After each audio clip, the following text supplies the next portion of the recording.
Assalamualaikum warahmatullahi wabarakatuh. Salam dan bahagia. Saya Sri Hartuti dari SMK Negeri 1 Probolinggo. Kali ini saya akan memaparkan video diseminasi berbagi praktik baik tentang budaya positif di sekolah. Saya juga mempraktekkan keyakinan sekolah dan keyakinan kelas di kelas saya. Berikut videonya.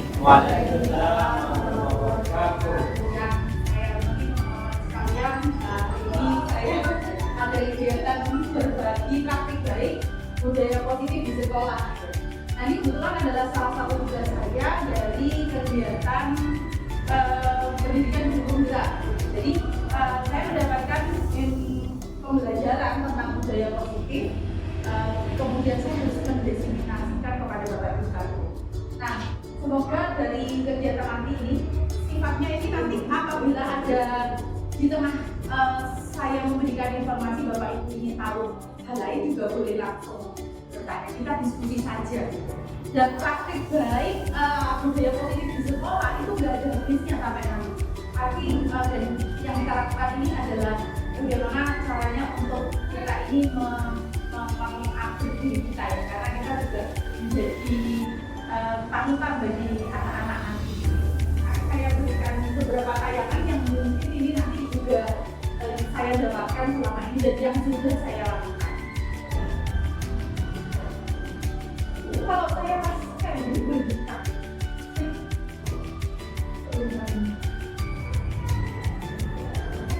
Kelihatan ya dari sana ya, lingkungan yang aman dan nyaman berbasis disiplin positif di sekolah akan berdampak secara maksimal pada perkembangan dan karakter pembentuk dan perkembangan dan pembentukan karakter peserta didik. Ini kalau bahasanya alamiah kayak gini pasti bingung gitu ya, apa sih gitu.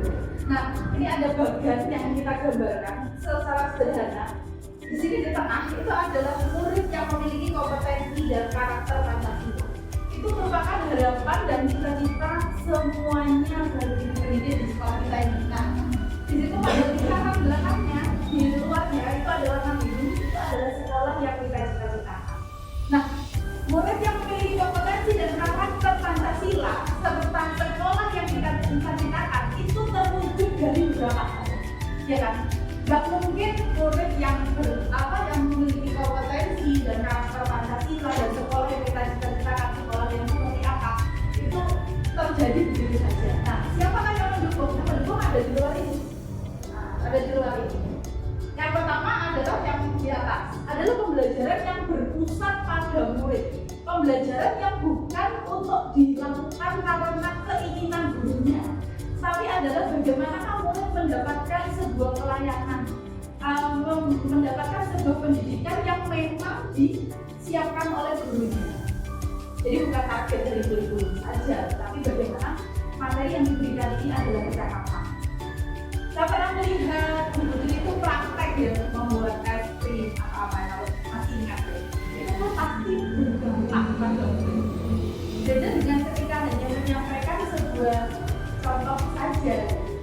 Termasuk juga guru bahasa Indonesia ketika mengajarkan bagaimana sih membuat infografis gitu.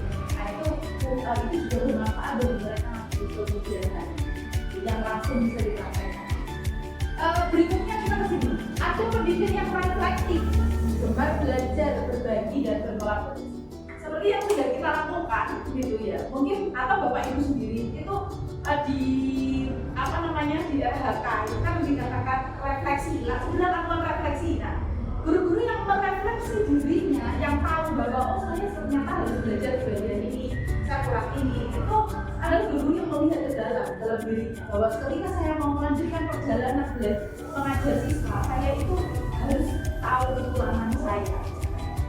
Saya harus memperbaiki bagian mana. Dan guru-guru yang belajar dan mau berbagi dan kolaborasi dengan temannya, itu adalah guru yang nanti mampu mewujudkan cita-cita sekolah yang kita cita-citakan. Berikutnya ada ingin sekolah yang aman, inklusif, dan merayakan kebinekaan. Sebenarnya saya sudah melihat aura di SMK 1 itu merayakan kebinekaan juga. Nah, kita memahami bahwa di sini beberapa anak yang memiliki beragam inklusif, ada ketersatuan di sana. Ketersatuan bagaimana sekolah kita yang mengajak banyak kerjasama dengan industri, gimana itu supaya bisa mempraktekkan teorinya anak-anak di kelas langsung di industri. Seperti ruangan ini, kita ada di Aksio Sentra Digital ya. Bagaimana di sini, ini anak-anak yang pikir tadi sengaja saya gusur. Jadi ini adalah ruang bagaimana Aksio sekolah kita itu bekerja sama dengan Aksio, dan ada satu kelas industri yang kalau di kelas dia ada Aksio kelas program, jadi anak-anak yang belajar dengan kurikulum yang disinkronkan dengan Aksio. Dan di sini adalah labnya istilahnya. Di sini ada 3 hal, ada marketing, kemudian servis ya, servis, kemudian ada training. Yeah. Mereka setiap Sabtu Minggu bahkan sampai malam mereka belajar di ruangannya. Nah, makanya saya pakai ruangan ini gitu. Nah, itu adalah sekolah yang inklusif. Berikutnya di sini di garis bawah ini kenapa kok tidak lingkaran, tapi dia adalah yang memayungi gitu. Kepemimpinan untuk perbaikan layanan berkelanjutan. Kami melihat bahwa di sini di SMK 1 juga pemimpin kita itu melakukan beberapa perbaikan yang terkait layanan. Tujuannya adalah untuk berkelanjutan. Dasarnya membentuk budaya positif itu dari sini. Nah, berikutnya nih, nah ini ada mind map ya, disiplin positif itu ya satu halaman ini sebenarnya. Slide saya itu dari 81 disederhanakan jadi 55. Kalau 55 saya berikan itu masih.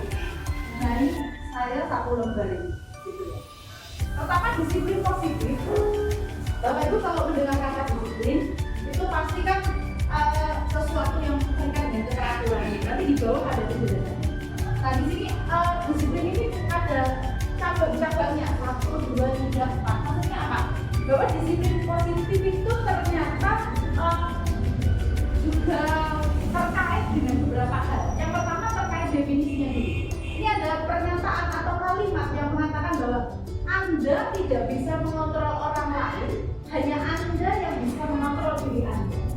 Contoh ya, saya mengundang Bapak Ibu di sini. Saya bisa tahu Bapak Ibu ada di sini, tapi saya tidak bisa mengontrol yang ada dalam pikiran dan perasaan Bapak Ibu. Apakah Bapak Ibu hadir di sini hanya sekedar hadir, ataukah mematuhi undangan saja, ataukah ada hal baru apa begitu? Atau Bapak Ibu berpikir bahwa saya menghargai diri saya karena saya harus hadir di sini karena saya memang dulu. Itu yang tahu adalah Bapak Ibu sekalian. Terus mana disiplin adalah belajar kontrol diri dengan menggali potensi diri kita sendiri agar tercapai tujuan mulia, yaitu menjadi seorang yang diri kita inginkan berdasarkan nilai-nilai yang diri kita menghargai diri kita. Ini kita geser ke murid. Jadi murid itu kalau ke sekolah mengenakan pakaian yang lengkap, pakai ikat pinggang, pakai rok sepatu yang benar, dia menghargai dirinya. Saya siswa SMK 1, saya harus tampil seperti ini. Jadi kita nggak perlu negur lagi mana dasimu, mana sepatumu, kenapa kaos kakimu beda warna gitu. Apa harus begitu gitu. Nah, kita mungkin saya sendiri itu masih terbatas di peraturan. Padahal mendisiplinkan orang itu untuknya dari sini, dari dalam diri. Bisa ke sebelahnya. Nah, semua perilaku itu memiliki tujuan. Semua perilaku memiliki tujuan. Nih, Bapak Ibu tadi kesini, tujuannya apa? Tujuannya adalah memenuhi undangan. Ya, memenuhi undangan saya. Kemudian setelah sampai di sini berubah, jadi kayaknya saya mengisi waktu luang saja. Atau saya cuma mau belajar dari buku ada apa ya, jadi tahu gitu. Nah, kebetulan di sini ini namanya kita sebut sebagai teori motivasi. Nah, di sini ada beberapa nomor. Ada yang pertama teori motivasi. Motivasi seseorang melakukan sesuatu itu yang pertama adalah untuk menghindari hukuman. Kemudian yang kedua mendapatkan imbalan. Anak-anak itu melakukan sesuatu, murid-murid kita itu apakah menghindari saya mengerjakan tugas sudah lengkap tugas saya. Oh iya, kenapa kamu mengerjakan tugas biar tidak dihukum? Atau tidak dapat poin juga. Ini kita sebut adalah motivasi intrinsik dari luar. Berikutnya untuk mendapatkan imbalan juga. Nanti kalau misalkan saya ikut saya kemarin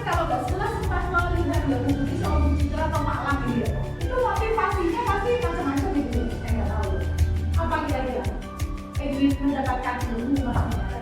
Ya, ada yang mungkin ikut kegiatan begitu, tentang misi dan misalkan kayak gitu kan. Nah itu motivasi intrinsik gitu. Nah tapi kemudian di sini yang terakhir adalah motivasi intrinsiknya itu, maaf yang tadi ekstrinsik. Yang intrinsik itu adalah untuk menghargai diri sendiri. Oh saya ini memang sebagai pribadi yang memang belum pantas gitu, jadi harus selalu menjaga perilaku gitu. Saya emosinya masih labil, makanya saya mengikuti kajian itu kan gitu. Nah berikutnya motivasi intrinsik itu sebetulnya kalau kita kaji lebih jauh lagi itu adalah nilai-nilai kebajikan universal. Salah satunya menghargai diri, tanggung jawab, tanggung rasa, kita memiliki hati, ada banyak kebajikan. Nah, nilai-nilai kebajikan universal itulah yang nanti akan kita geser pada sebuah keyakinan kelas. Keyakinan kelas itu biasanya Bapak Ibu kalau dijelaskan awal pertemuan, itu buat kesepakatan kelas atau keyakinan kelas kayak gitu ya.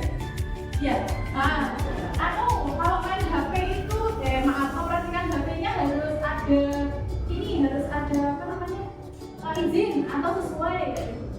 Nah sebetulnya itu ya ini mengapa kinernya gitu ya. Mungkin pada beberapa tahun yang lalu kemudian mengatakan bahwa sebagai penghukum kamu jangan di sekolah gitu. Gitu langsung saya melakukan tindakan yang seharusnya menghukum, yang memberi mungkin juga. Bahkan kalau saya menegur seseorang saat seorang saya yang salah, kita tuh mau begitu gitu. Sebagai penghukum, bagaimana kita berlaku sebagai di bawah dari kita. Nah terakhir, anak-anak yang melanggar disiplin itu sebetulnya adalah anak-anak yang kebutuhan dasarnya tidak terpenuhi. Apa kebutuhan dasar itu? Kebutuhan dasar manusia itu ada 5, yaitu bertahan hidup, penguasaan, kasih sayang, kesenangan dan kebebasan. Ini bukan anak-anak saja, ya. Bapak ini juga. Jadi di sini ada saya punya visioner. Jadi pengen tahu nih ya, barangkali Bapak Ibu, sebenarnya saya dari kebutuhan dasar yang ada itu saya kurang apa sih? Sekali nanti kalau misalkan ada yang kurang itu berarti orangnya agak rebel gitu atau takut gitu. Anak-anak itu juga gitu, anak-anak yang kebutuhan dasarnya tidak terpenuhi dia akan melakukan pelanggaran disiplin. Tapi sampai di sini paham ya Bapak Ibu? Jadi disiplin itu harus dibentuk dari dalam diri orang, kemudian bahwa orang melanggar disiplin. Nah ini slide berikutnya. Ini adalah yang saya pelajari. Ini ada beberapa miskonsepsi. Miskonsepsi itu apa ya? Kesalahpahaman gitu ya. Contoh ya, penerapan budaya positif berarti tidak ada aturan atau konsekuensi. Bener kabeh. Boleh kabeh api, kabeh air salah boleh, nggak boleh salah gitu. Tidak begitu. Penjelasannya ini. Dalam kehidupan masyarakat selalu ada tatanan atau aturan dengan konsekuensi dari setiap tindakan yang dilakukan oleh anggota masyarakat.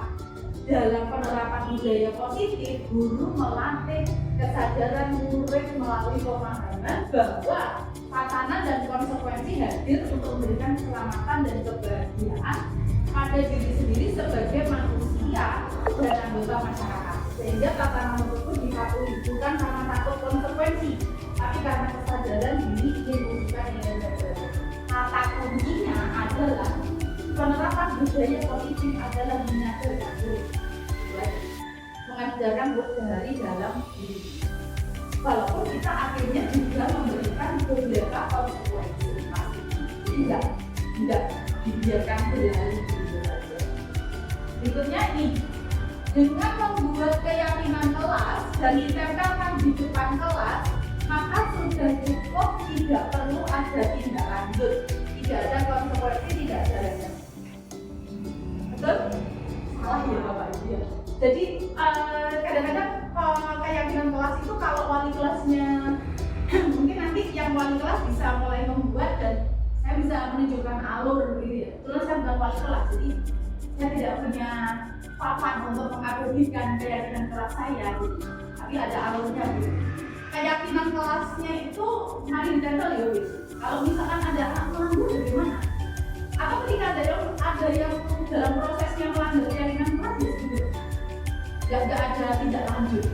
Nah, ternyata di sini kesadaran hadir dalam diri internal, sementara hukumnya memberikan dia dalam bentuk barang atau status, konsekuensi maupun apresiasi, semuanya hadir dari luar diri yang diberikan orang lain. Jadi kadang-kadang kamu karena sudah begini kamu ada jadi begini gitu. Untuk menghadirkan kesadaran ini butuh konsistensi dari seluruh komunitas sekolah dan sistem pendukung untuk melakukan tindak lanjut. Langkah-langkah yang menghadirkan kesadaran ini merupakan salah satu contoh melatih murid dan guru berpikir lambat menggunakan bagian otak budi. Artinya gitu, ketika Bapak Ibu membuat satu keyakinan kelas, upayakan konsisten. Jadi kalau misalkan kalian tidak boleh makan di kelas, saat ada anak makan ibu misalkan itu ngerekek ya misalkan. Jadi tapi supaya tidak melanggar keyakinan kelas itu tadi, tidak keluar. Artinya kan itu Bapak Ibu juga tetap konsisten di keyakinan kelas, anaknya juga tidak sampai kesulitan kan. Nah berikutnya nih, masih miskonsepsi lagi. Semua masalah yang berkaitan dengan budaya positif diselesaikan dengan restitusi. Oh ya maaf, tadi dulu saya singgung tentang restitusi itu kan kayak bisa apa sih? Saya dulu pengenalan dari teman-teman yang ikut PBB itu apa loh Pak Saudara? Atau mungkin dari Bapak Ibu sekalian ini pernah mendengar itu? Saya yakin tahu. Nah, apa iya dilakukan restitusi? Jadi segitiga restitusi itu merupakan salah satu pendekatan disiplin untuk menyelesaikan permasalahan siswa terkait dengan pelanggaran aturan. Nanti juga saya tunjukkan praktek restitusi yang saya lakukan. Kemudian pendekatan ini menekankan dialog, tanggung jawab, dan pemulihan. Kita bayangkan Bapak Ibu ya, sekolah kita itu kualitas 1.500. Setiap satu kesalahan kita lakukan dengan restitusi. Di mana restitusi itu tidak bisa kolektif, harus empat mata. Jadi harus empat mata melakukan dialog, menanyakan menstabilkan identitasnya mereka, adalah memvalidasi kesalahannya. Tapi kalau ada anak-anak yang memang sudah berulang gitu. Saya kemarin sedikit tahu tentang kelasnya Pak Anu ya. Ada anak yang kasusnya dibawa jadi kebetulan beberapa kasus itu selalu nyampe ke saya bukan karena apa yang memang saya harus tahu. Itu mungkin bisa pakai ini. Kadang-kadang anak itu kaitannya dengan tadi posisi kontrol itu. Jadi kalau misalnya langsung berdel itu, dia itu merasa terhukum. Nah, berikutnya penting untuk diingat segitiga restitusi tidak selalu tepat untuk semua kasus. Berikut penjelasannya. Segitiga restitusi mungkin tidak menyelesaikan masalah secara tuntas, khususnya pelanggaran seperti kekerasan fisik atau vandalisme. Karena di dalam restitusi itu Bapak Ibu itu anak itu dimaklumi bahwa oh iya nggak apa-apa saya juga pernah melanggar. Kalau anak itu ternyata melakukan kekerasan, oh iya saya pernah mengumpulkan nggak mungkin kayak gitu. Nah, berikutnya yang kedua, keterbatasan kognitif, kurangnya motivasi dan pengaruh keluarga. Mulai dengan keterbatasan kognitif atau intelektual termasuk gangguan khusus atau gangguan mental, sulit kesulitan memahami proses segitiga restitusi. Jadi anak diskusi juga. Jika murid tidak berubah dan tidak termotivasi menyelesaikan masalah serta ada konflik atau masalah di rumah, dapat mempengaruhi perilaku murid di sekolah. Kaitannya dengan kebutuhan dasar manusia tadi. Sehingga segitiga restitusi mungkin tidak menyelesaikan akar masalah. Untuk kasus ini maka utamakan membina hubungan yang dapat membangun rasa percaya diri kepada guru dan guru. Jadi tetap anak-anak itu dimotivasi. Berikutnya, pilihan tindakan yang dilakukan murid dalam proses restitusi ditentukan oleh guru, bukan muncul dari kesadaran murid. Jadi dalam segitiga restitusi itu murid itu mau apa? Itu ditanya gitu. Jadi kalau kamu ada kesalahan seperti ini, kamu harus apa? Bukan detail ya. Nah, biasanya kan ada kesalahan ini, gurunya menentukan kamu harus ini, makanya ditentukan. Itu tidak cuma gitu. Berikutnya kan, jika murid sudah mendapatkan restitusi, maka ia paling tidak perlu lagi mendapatkan konsekuensi dari aturan yang ada. Maksudnya adalah ketika kita sudah merestitusi murid, kemudian dia melakukan pelanggaran, tidak perlu ngasih konsekuensi, benar apa enggak? Jadi di sini perlu juga berbeda. Restitusi itu memulihkan situasi. Jadi anak itu kalau salah dia tidak merasa burn atau trauma, sampai takut gitu dengan gurunya. Kemudian tapi membangun kembali hubungan yang terdampak dari pelanggaran tersebut. Kemudian konsekuensi itu adalah bagian dari tatanan yang sudah ada dalam sekolah. Nah, kaitannya dengan di kesiswaan kan punya empati gitu, banyak itu adalah termasuk keyakinan sekolah. Gitu. Jadi kalau ada keyakinan sekolah, ada juga keyakinan sekolah. Cuma saya menyadari bahwa empati itu perlu banyak penyempurnaan karena di sana masih ada bahasa-bahasa yang dilarang, kurang positif. Dan mungkin nanti setelah saya mendisiplinasikan ini, Bapak Ibu menjadi bagian dari penyumbang ide bagaimana membuat keyakinan sekolah itu menjadi kalimat positif. Nah ini yang makan disiplin tadi ya Bapak Ibu ya. Kemudian sudah dibahas sedikit tadi. Kemudian nilai kebajikan. Saya geser ke restitusi. Ini ada beberapa pernyataan setuju atau tidak setuju. Satu, hukuman di sekolah dapat mendisiplinkan anak. Iya atau tidak? Kasusnya iya atau tidak? Iya atau tidak? Novel itu sudah berapa kali dihukum Pak Soni? Apakah dia sudah bisa disiplin? Tidak setuju ya. Pemberian hukuman dengan hal positif seperti membaca atau membersihkan halaman sekolah dapat meningkatkan disiplin anak. Kita sering banget memberi penghargaan dapat meningkatkan motivasi belajar anak. Jadi kalau penghargaan yang kita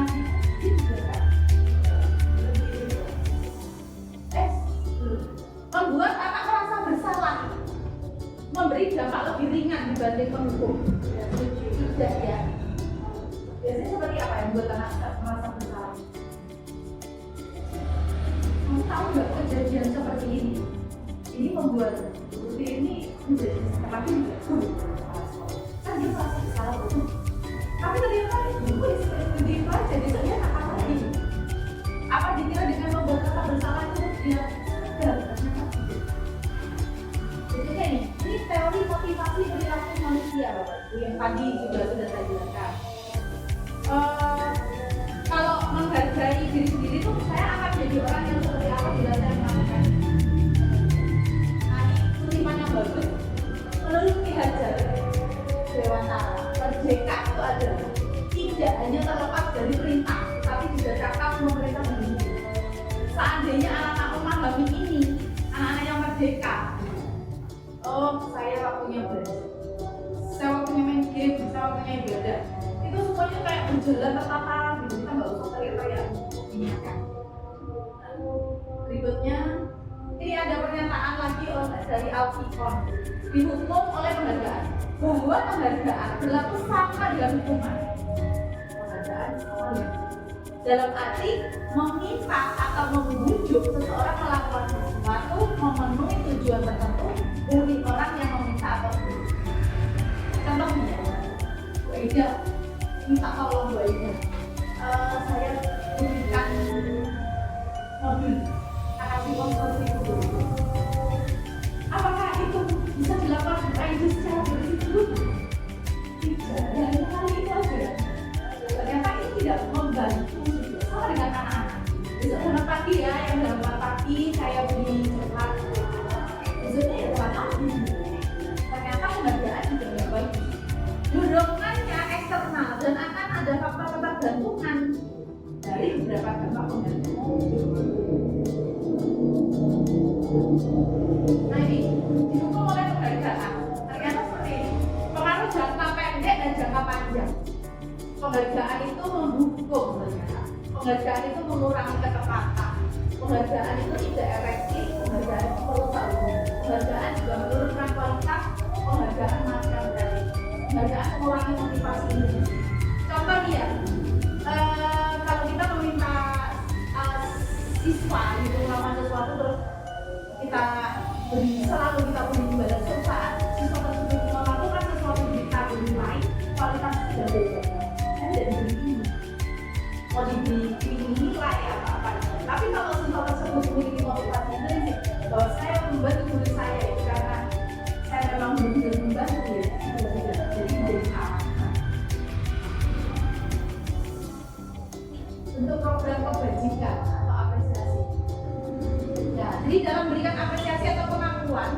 perlu diingat beberapa hal, ada beri pengakuan secara khusus, beri pengakuan secara pribadi, beri pengakuan kepada semua murid bergantian, beri pengakuan secara konsisten, fokus pada proses. Jadi mengapresiasi itu lebih baik seperti ini, tidak langsung main beri waktu paling kelasnya tajir kerja bakti di luar itu kalau betul seperti itu. Ini contoh wali kelas sama mengakuan apresiasi. Misalkan membuka ya, kemarin saya perhatikan nilai kebajikannya adalah rasa empati. Itu bisa sekali situasinya pada saat menolong murid dari belakang. Maksudnya itu gini loh Bu, ini ada percakapan, saya menghargai nilai kebajikannya itu adalah kepedulian pada siswa. Itu artinya pada saat kamu membantu teman-teman di tugas kelompok, jadi kita, aku sudah mampu peduli, sudah bisa saling menghargai kayak gitu. Jadi ke anak-anak itu, dan jangan terlalu ke anak-anak itu sampaikan saja. Mungkin kadang-kadang menyampaikan sama lisan itu tiba-tiba, apalagi kalau menyampaikan pakai haji misalkan ya, dan disampaikan perempuan gitu ya.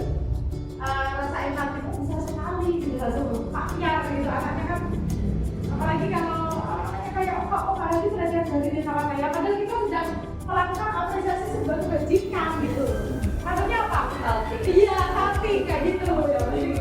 Terima kasih untuk apa? Padahal terima kasih itu untuk mengapresiasi sebuah bentuk apa? Tanggung jawab gitu.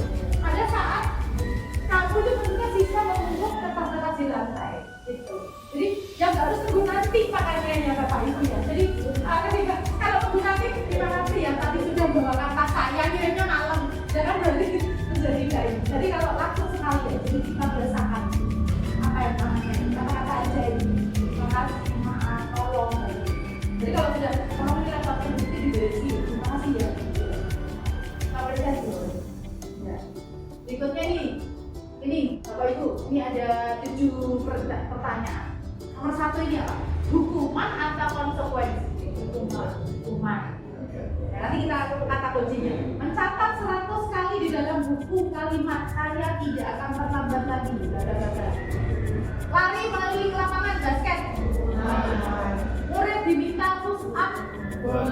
Menggantikan kertas teman yang dicoret-coret. Membersihkan tumpahan air di meja tulis. Meminta murid tidak mengenakan sepatu saat di sekolah karena tidak mengenakan sepatu. Lari mengelilingi lapangan basket 2 kali karena terlambat rumah. Konsekuensi. Tanya kunci jawabannya. Kadang belajar BTO. Iya. Dapat salah satu.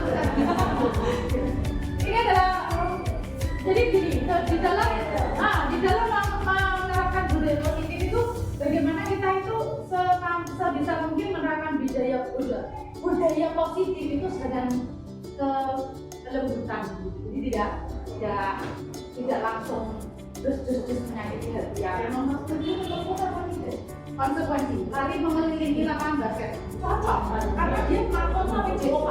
Jangan sampai terlambat bahasa Indonesia, Bu Ijo minta sama tahu kan ya. Kalau jauh nggak cocok kan ya. Terus boleh kan? Boleh bisa. Boleh. Agama apa? Sejarah ini sejarah apa? Ya, Bawa rempah. Kalau ada yang bisa tinggal di tubuh itu bisa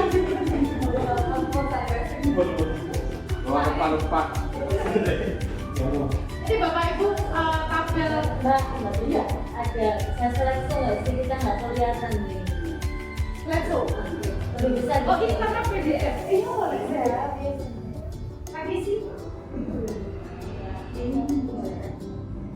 Setelah ini video aja deh.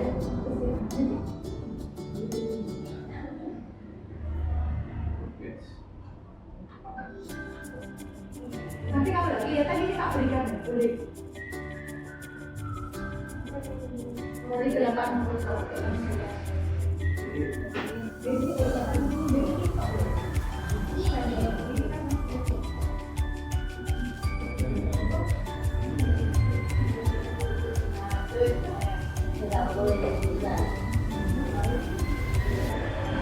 Jadi intinya begini Bapak Ibu, kalau hukuman itu adalah sesuatu yang menyakitkan, dan harus terjadi. Tapi kalau konsekuensi itu harus terjadi. Kalau restitusi itu pilihan. Ini agak banyak ke bawah. Yang paling ini ya dari korban.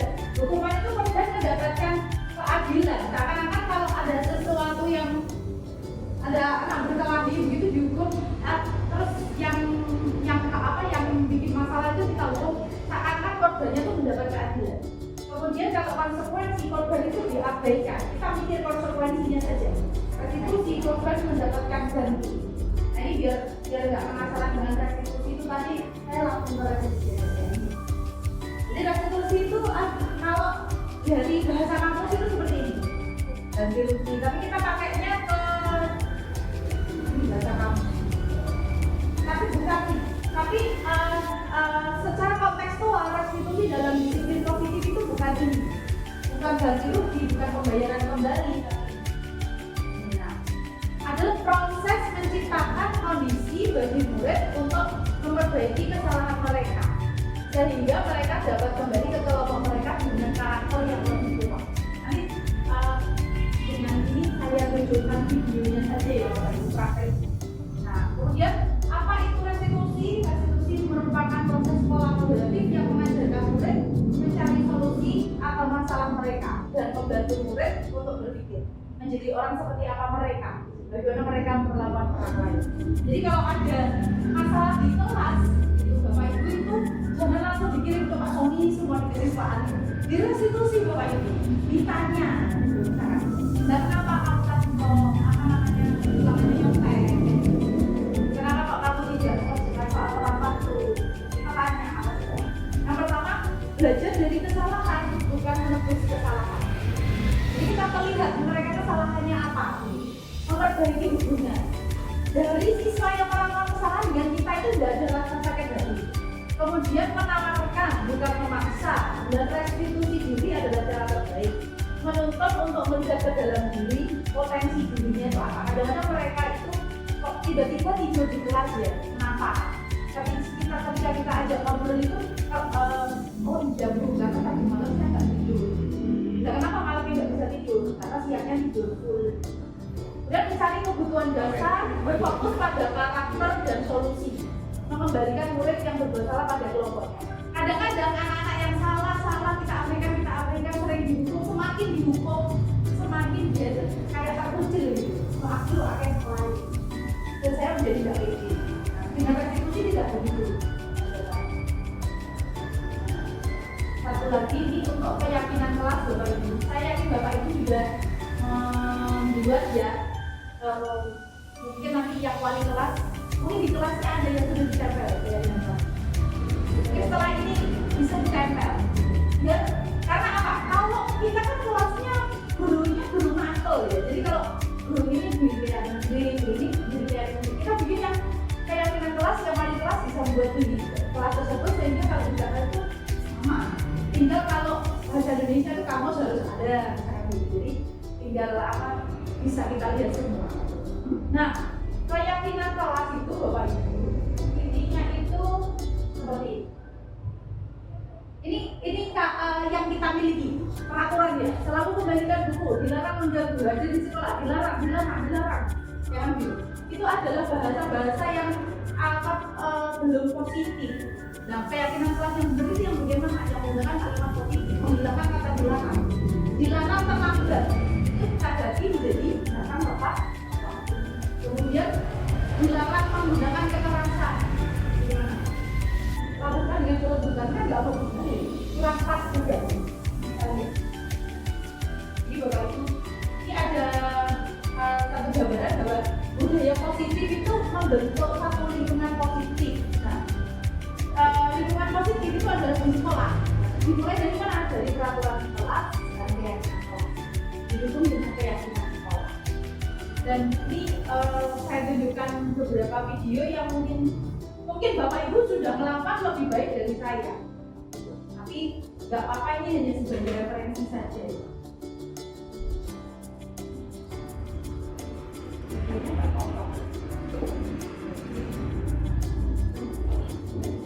Iya.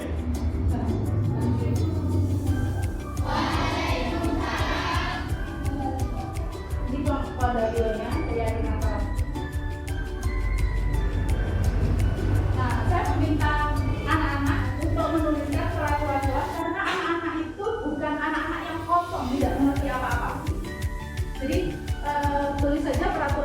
yang sudah ada yang dia tahu, apalagi kalau udah kelas 11 gitu, atau kalau dari SMP kita menganggapnya mereka juga, kita tidak boleh menganggap mereka bahwa mereka nggak tahu aturan gitu. Dia mesti tahu aturan di kelas itu seperti apa. Nah setelah mereka tulis begitu aturan kelasnya yang mungkin bahasanya masih belum positif, di situ nanti kita review.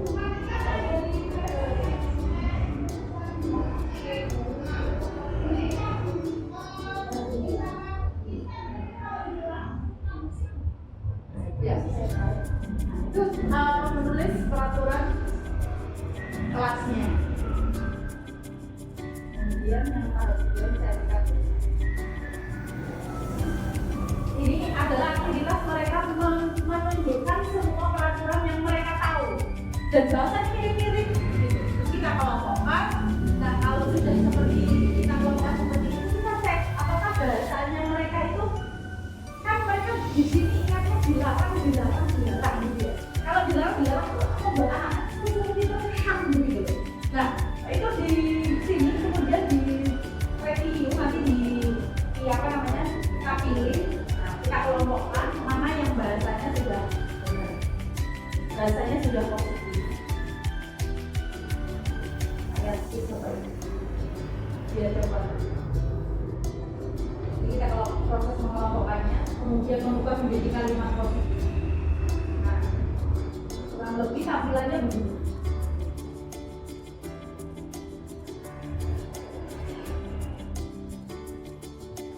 Tampilannya seperti ini.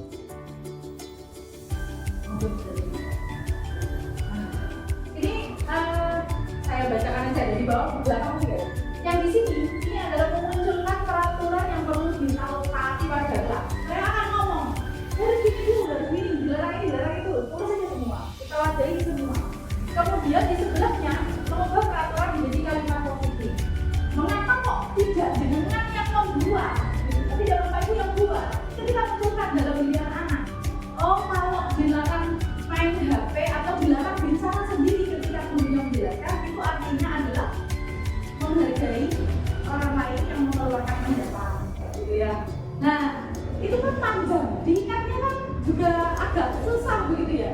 Nah, terus setelah itu, setelah menjadi kalimat positif, kita geser ke nilai kebajikan. Dan nilai kebajikannya apa? Gitu. Ternyata nilai kebajikannya adalah saling menghargai kita. Dan di saling menghargai itu mungkin nanti kita beri keterangan kecil-kecil. Jadi kalau di kelas itu saling menghargai itu bentuknya kayak begini. Ini keyakinan kelas. Nah di sini saya beri di ketua kelasnya tanda tangan bersama saya tadi, jadi itu sudah saya bisa. Terus difoto. Kalau ini didokumentasikan di dalam apa namanya kelas masing-masing, ini menarik. Saya yakin Bapak Ibu adalah wali kelas kreatif begitu, berikan, putri, baru-baru, jadi kita semua yang belum nanti juga pasti kebagian. Iya betul. Nah kemudian saya juga ini tadi tentang keyakinan kelas ya Bapak Ibu. Kemudian yang terakhir ini ada video diskusi yang saya buat. Ini tugas saya juga saja mengakalnya.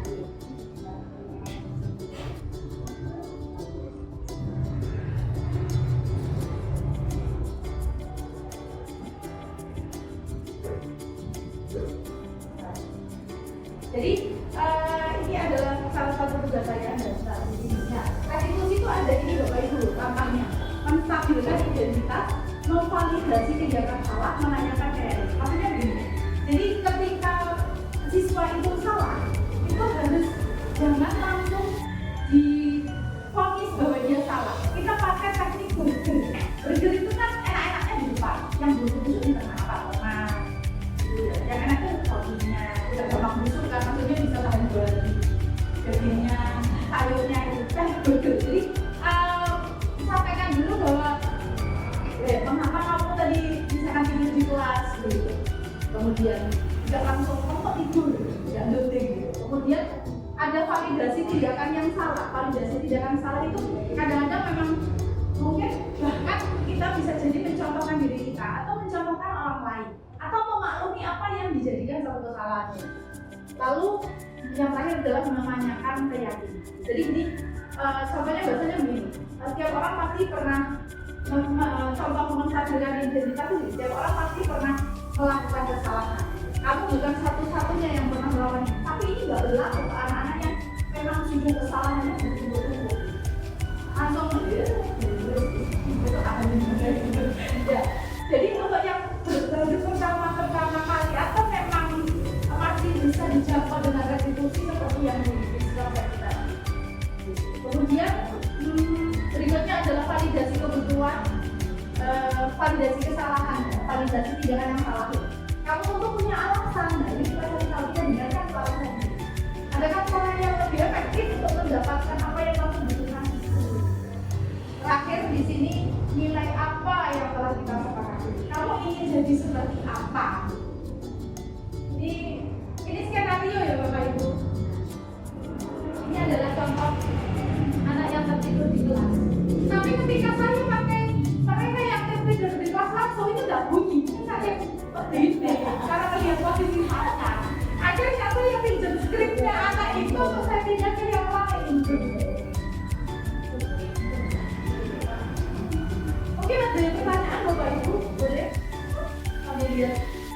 Silakan Pak Haji. Boleh. Ya. Sebenarnya kan dalam proses restitusi itu kan seperti juga tindakan represif yang sesuatu yang sudah terjadi. Nah, dalam restitusi itu kan kita juga harus menanggulangi yang belum terjadi, yang belum terjadi. Nah, masalah yang terjadi pada anak remaja biasanya kan mereka itu tidak punya alasan untuk mematuhi aturan.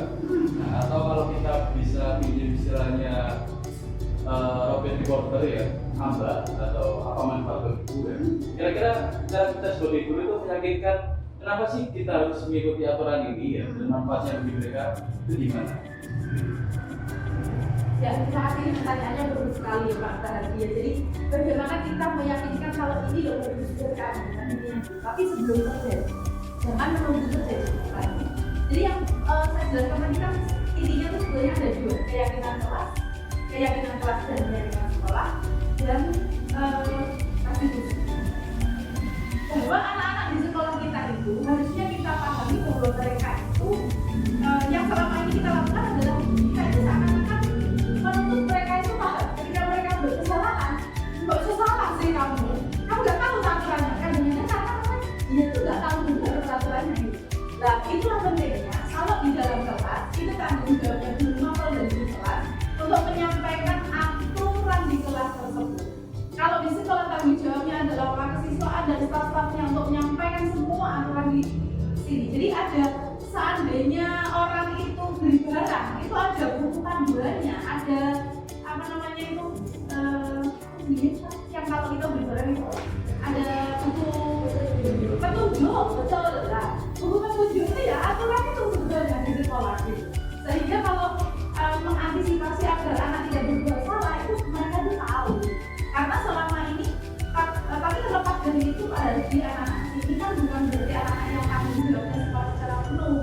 Apakah dia di sekolah di rumah itu penuh di kebutuhan dasarnya tadi yang saya jelaskan Bapak nih, mereka terlambat ke sekolah. Tapi ternyata orang tuanya tidak memenuhi dan tidak memahami kebutuhannya.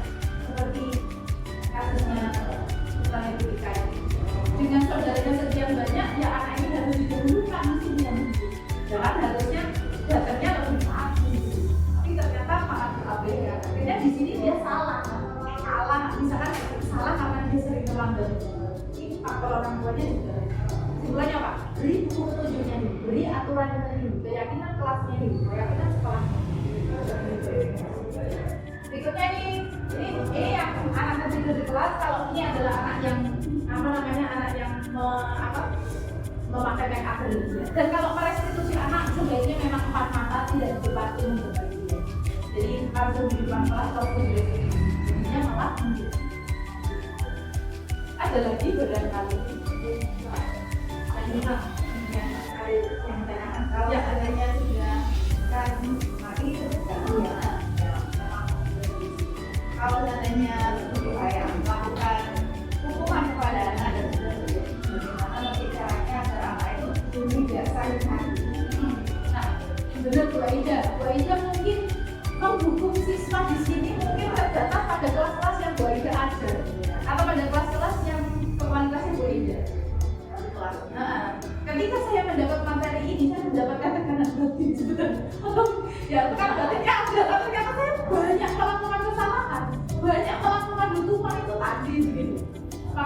itu ya yang sudah biarkan kita lihat ke depan, restitusi menjadi jalan keluar. Tapi kita ingat kembali restitusi itu kita pasangkan dengan konsekuensi, dan konsekuensi itu adanya di mana? Kalau di SMK 1 konsekuensi itu ada di etatif gitu. Itu yang sebenarnya ingin saya tunjukkan tadi, ternyata saya terkendala sinyal. Nah di etatif itu kan memang tercantum poin, tapi poin itu bukan sebagai penghukum, tapi dari poin itu kita melakukan rekap. Dari rekapan itu ada konsekuensi yang harus mereka lakukan. Contoh dia, poin sekian saya harus ngobrol dengan wali kelasnya, poin sekian anaknya harus ngobrol dengan ketua jurusan, poin sekian harus ngobrol dengan guru BK, poin sekian mereka harus memanggil orang tuanya, sampai pada tahapan mereka kita harus mengembalikan ke orang tua kalau memang benar-benar fatal gitu ya. Jadi yang kemarin sudah, kita langsung ke yang yang berikutnya. Semoga bermanfaat apa yang bisa saya sampaikan, dan ya terima kasih. Terima kasih. Assalamualaikum warahmatullahi wabarakatuh. Waalaikumsalam. Pada yang baik ini kita bisa ketemu ya di awal semester. Senang sekali rasanya kalian bisa naik kelas ya. Iya. Ini kelas 11 B1. B1 ini kelas apa ya? Iya. Jadi bedanya di belakang. Ya, baik. Sebelum memulai pelajaran, saya di sini untuk mata pelajaran bahasa Indonesia ada hal-hal yang akan kita sepakati nanti di awal, supaya dalam pembelajaran nanti kita lebih mudah untuk menjalankan kegiatan belajar mengajarnya. Yang pertama nanti, sekarang tentu karena kalian sudah kelas 11, kelas 10 itu sudah pernah melakukan ini. Tapi ketika bertemu lagi dengan kamu, dengan saya, dengan teman-teman baru, pasti ada kesepakatan yang memang harus kita perbarui bersama. Nah, untuk yang pertama, karena kamu bukan baru mengenal peraturan, tapi juga ada pernah kamu sebutkan tentang peraturan apa saja yang ada di kelas, ini Buruti pengen tahu. Jadi nggak mungkin peraturan baru, peraturan apa yang sudah pernah kalian lakukan atau pernah kalian tahu kalau di kelas. Ini Buruti bagikan kertas. Ya, bagikan kertas, silahkan tulis lalu tempel di sini. Ada yang bisa bantu membagi? Tolong dibantu membagi.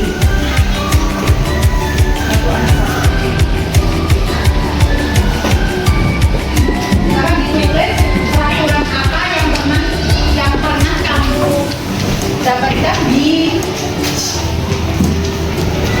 kelas sebelumnya, ya. Tulis satu anak satu peraturan. Kalau sudah, pastikan yang ditempel yang ditulis yang enggak lengket ya. Jadi yang lengket ditaruh belakang. Nggak usah.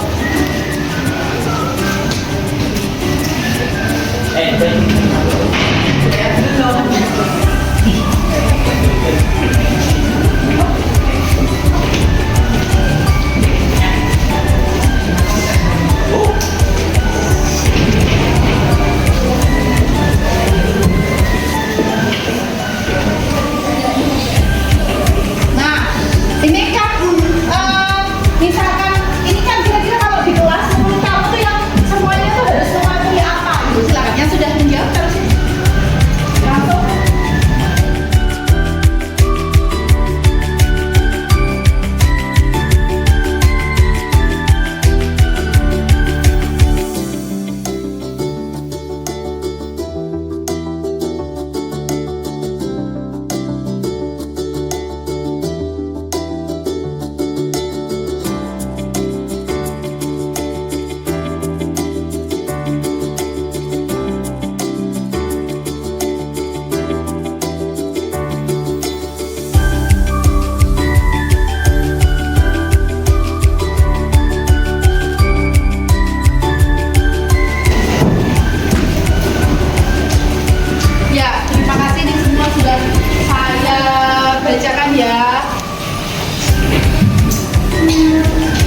dilarang dan kata tidak. Maka kita cari pandangannya. Nah, nanti ini yang pertama, simpen jawabannya ya. Misalkan ya, tidak makan saat pelajaran dimulai. Kemudian ini kata dilarang tidur saat jam pelajaran. Ini berarti kalimatnya belum positif ya? Iya, nanti ya. Kemudian mengumpulkan HP ketika ulangan. Ini sudah positif. Intinya berarti di sini ini boleh.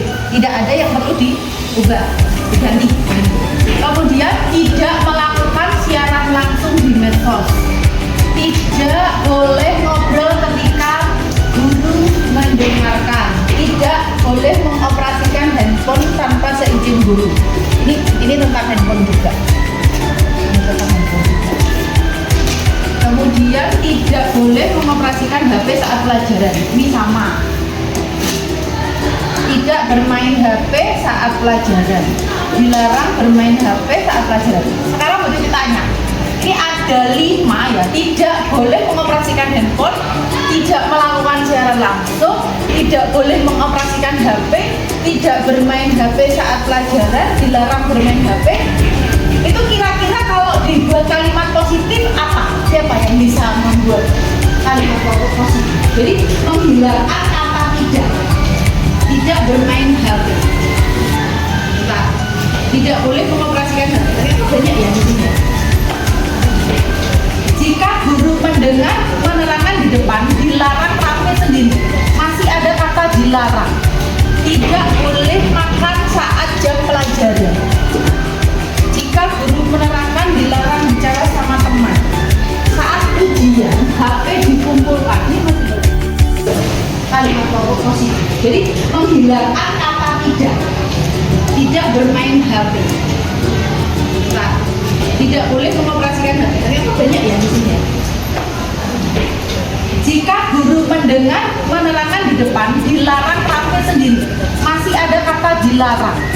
Tidak boleh makan saat jam pelajaran. Jika guru menerangkan, dilarang bicara sama teman. Saat ujian, HP dikumpulkan. Ini masih banyak.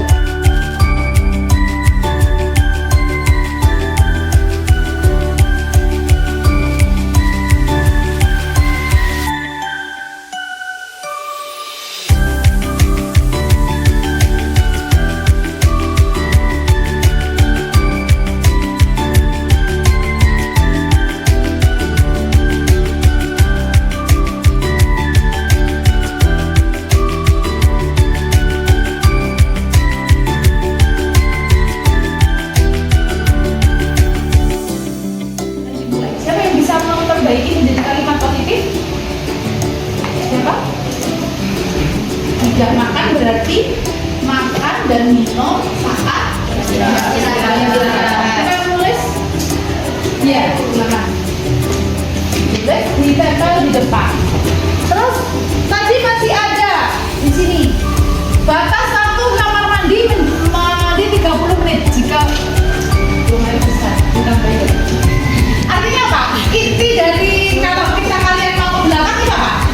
Minta izin apabila ada keperluan ditempel di depan. Nah, ditempel di depan. Berikutnya mengerjakan tugas sesuai jam yang diberi tepat waktu. Positif ya? Nah, berarti di ini sudah. Berikutnya ini jika guru menerangkan dilarang berbicara. Jika guru menerangkan di depan dilarang rame sendiri. Dilarang tidur saat jam pelajaran. Mengapa nggak boleh tidur? Mengapa nggak boleh rame? Artinya apa? Menghargai apa menghargai apa yang berbicara yang menjelaskan. Silakan ditulis. Ya, silakan ditulis. Kemudian ada apa ini? Makan tadi sudah. Ngobrol ini di sini. Mungkin ada yang belum? Nanti menambahkan enggak? Ya. Ini ada 1, 2, 3, 4, 5, 6, 7 dan itu masih ditulis. 7 ya. Ada 7. Nah, kalau ini kan sudah kalimatnya positif ya.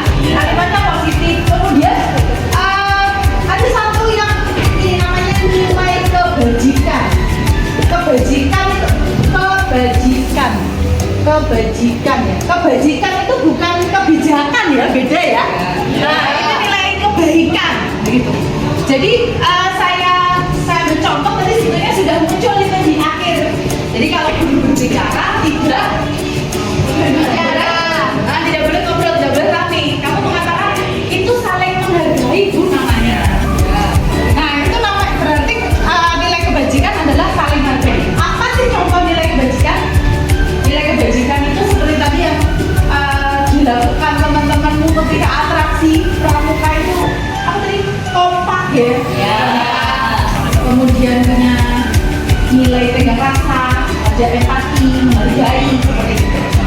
Agar bisa diingat. Nah, ini tadi yang atas mengumpulkan HP ketika ulangan atau saat saat ujian dikumpulkan di meja guru. Nah, ini sebetulnya apa nilai kebajikan dari HP ini? Kemudian menggunakan HP ketika ini apa namanya diperlukan. Kira-kira apa? Misal nih contoh ya, kamu kan lagi ngobrol dengan orang lain, ada orang lain itu umum dengan HP itu bagaimana? Menurut kamu sopan nggak? Ya. Selain tidak sopan di situ ada apa? Rasa peduli itu tadi ya. Iya. Peduli di kelas itu harus peduli. Jadi gurunya bicara, kamu juga memperhatikan orang di kelas. Kemudian tadi apa? Saling menghargai. Terus apa lagi? Menghargai. Kalau misalkan tadi keluar kelas izin itu termasuk dalam apa nilai kebaikan? Sopan. Terus apa lagi?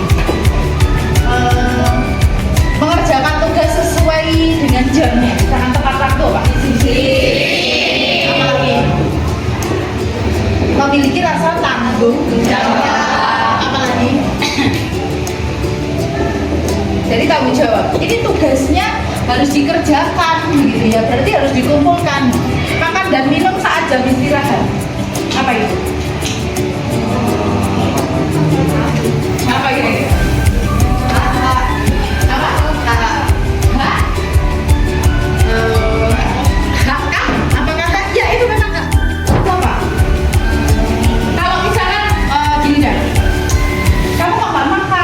Iya, ada bekal gitu misalnya. Ya, nggak masak ya. Jadi punya apa? Punya apa? Empati. Seperti itu. Berikutnya, ini adalah hal-hal yang akan nanti disepakati di kelas ya. Ada peduli, saling menghargai, sopan, disiplin, empati, dan ini adalah keyakinan kelasmu.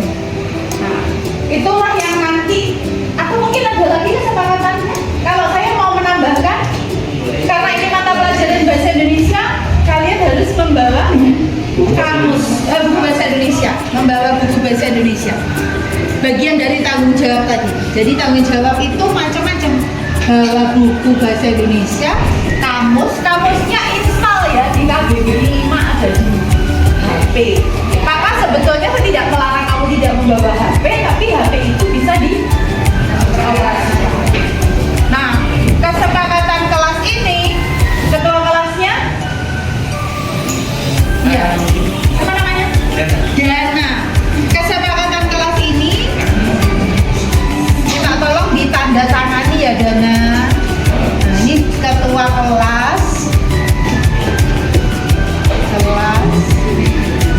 Ketua kelasnya namanya siapa? Dana siapa?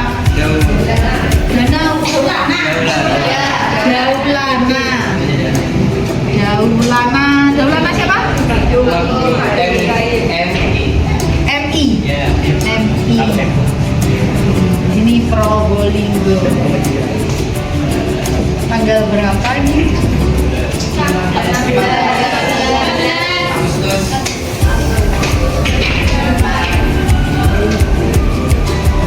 Ini mengetahui saya.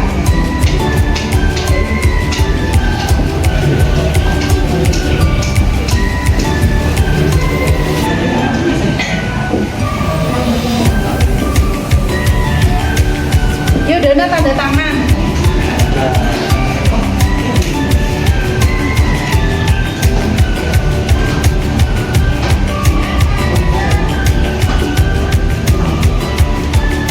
Artinya apa? Kalau Bu Tuti tanda tangan di sini dengan Dana berarti ini sah disepakati sebagai peraturan. Fungsinya adalah untuk menjaga ketertiban dan keberlangsungan dalam KBM supaya apabila ada hal-hal yang memang perlu diluruskan atau dibantu dengan suatu keyakinan kelas itu menjadi memudahkan kalian dalam proses KBM.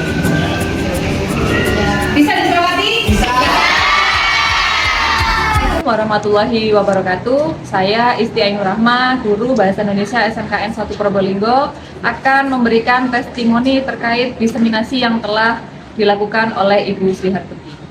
Pada kegiatan diseminasi tersebut, saya merasakan manfaatnya, diantaranya yang pertama, saya dapat memperbarui ilmu terkait disiplin budaya positif di sekolah melalui kesepakatan kelas. Kemudian yang kedua, saya dapat menyadari pentingnya bahwa disiplin positif kelas sangat berpengaruh besar terhadap proses pembelajaran yang terdapat di kelas serta dapat menyelesaikan permasalahan-permasalahan yang muncul pada siswa di kelas. Kemudian yang ketiga, saya dapat menerapkan teori budaya positif disiplin di sekolah melalui konsep segitiga restitusi. Demikian testimoni yang dapat saya berikan. Wassalamualaikum warahmatullahi wabarakatuh. Assalamualaikum warahmatullahi wabarakatuh. Saya Putri. Saya telah praktek membuat kesepakatan kelas bersama Bu Tuti dan teman-teman saya. Saya merasakan bahwa kelas saya lebih kondusif dan mematuhi kesepakatan kelas atas dasar kesadaran. Sebagai bentuk disiplin positif dapat diterapkan di kelas saya. Sekian, terima kasih.